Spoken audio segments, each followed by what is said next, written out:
நான் வரமாட்டேன், நீயும் வராத. நம்ம கெட்டு சின்ன பின்னமா போறது தான் நம்ம சொந்தக்காருக்கு வேணாம். அதை எதுக்கு நம்ம பண்ணக்கூடாதுன்னு யோசிக்க ஆரம்பிச்சா லைஃப் ரொம்ப சூப்பரா இருக்கும். வா.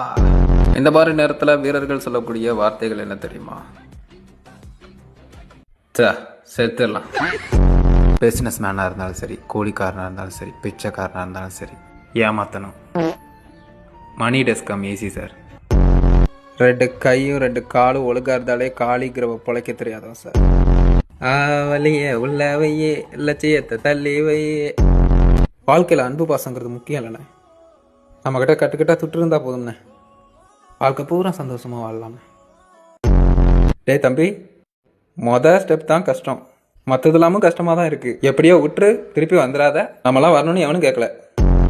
உன்னால முடியாது, நீ நல்லா இருக்க மாட்ட, நீ பெருசா தடி வேங்க போற, இன்னும் நீ சாகலையா அப்படிங்கிற நம்பிக்கையான வார்த்தைகள் சொல்றதுக்கு தான் இங்கே யாருமே இல்லை.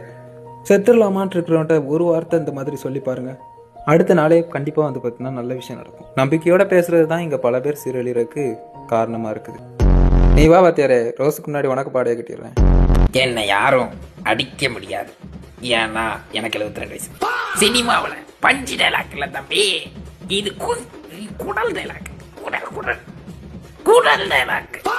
2 பேருக்கு நடுவில் தான் போட்டியே. 1 டிஎம்கே, இன்னொன்று ஏடிஎம்கே.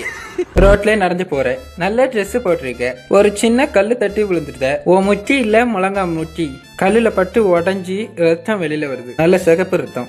நல்ல அழகான பொம்பளை ஒன்று அப்படியே தூக்குது. நீ முழங்கால் பார்த்து பொம்பளை பார்ப்பே, இல்லை பொம்பளை பார்த்து முழங்கால் பார்ப்பே? எதை முதல்ல பார்ப்பேன்? நான் பொம்பளையே தான் பார்ப்பேன். உலகின் தலை சிறந்த சொல் முடியாது. முடிட்டு இருப்போம். இது அவனுங்க ஆட்டம். நம்ம எழுத்தாப்புல நின்னோம், நம்மளை சோழியை முடிச்சிருவானுங்க. நீ யாரையும் அடிக்காத கபிலா, செத்துருவ. குத்துனவன் நண்பனா இருந்தா செத்தாலும் சொல்லக்கூடாது, ஆனா குத்துனது கத்தியால இல்லை.